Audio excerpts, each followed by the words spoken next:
The Mishnah says that the minimal size for klaf is for tefillin, the smallest parsha of tefillin Shema. That's what it's used for. There's a brayso that all of a sudden says klaf and the chsustus from mezuzah. We don't know what it's saying. So the conclusion is like this. Read to the end of the brayso. The brayso says klaf for the smallest parsha of tefillin. So there's missing a few words in the brayso. The brayso is saying klaf and the chsustus for mezuzah, which is two parshas, and klaf for tefillin. So I'm sorry. Let's to summarize. Let's just say again the differences. Yeah, there used to be three parts of the skin.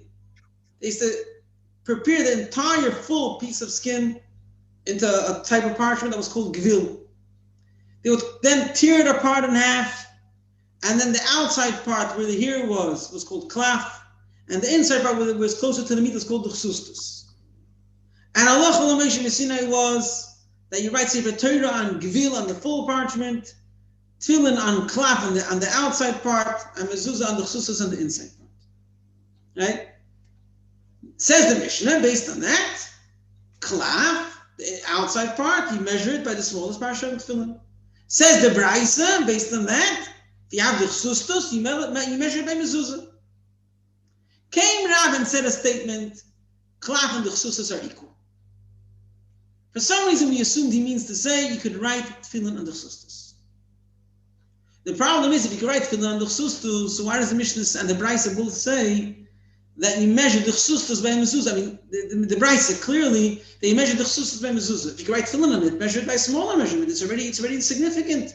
You can write tefillin on it. The Shema? No. Mitzvah min hamuvchar is to write mezuzah on the chsustus and tefillin on klaf, and therefore tefillin on klaf, not on the chsustus. So if you have the chsustus, you'll save it from mezuzah. Okay. But then there's a brayso which says Allah Cholam Meishu V'Zina. Again, mitzvah min hamuvchar. But there's a brayso which says that if you change it's possible. It means only two details.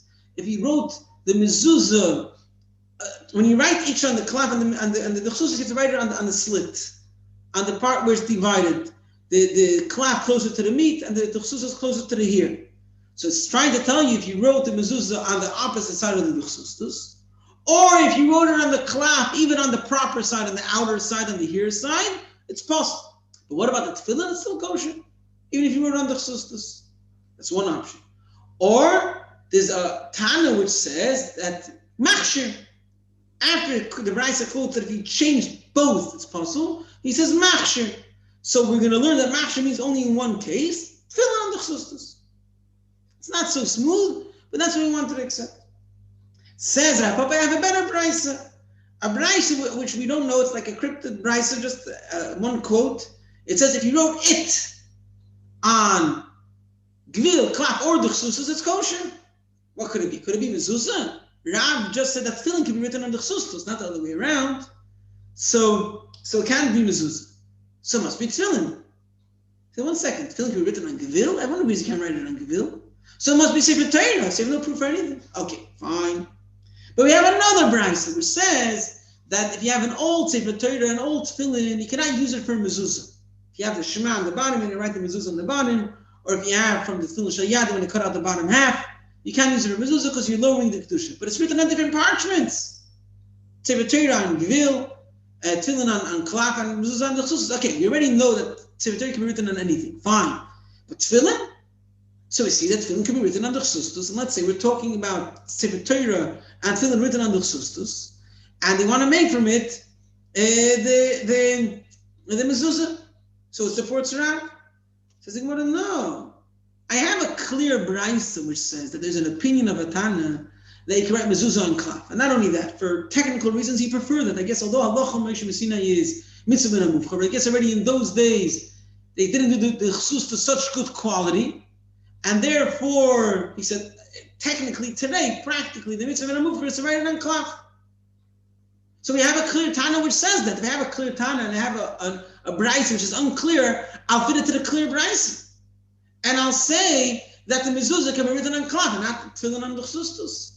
And therefore we'll be talking about tefillin on klaf, Sefer Torah on klaf, and you want to use it for mezuzah. So let's call back those that recorded Rav's statement. What did Rav say? Rav said that klaf and the chsustus are equal. So we assumed it means, and he said one way. So he assumed he meant that tefillin can be written on the chsustus. No, the other way around. Mezuzah can be written on klaf. And then we have a clear brisa supporting him, and everything's fine. And that's what we rely on today, that we only know how to make klaf, we don't know how to make gvil or the chsustus, and therefore we basically use klaf for everything.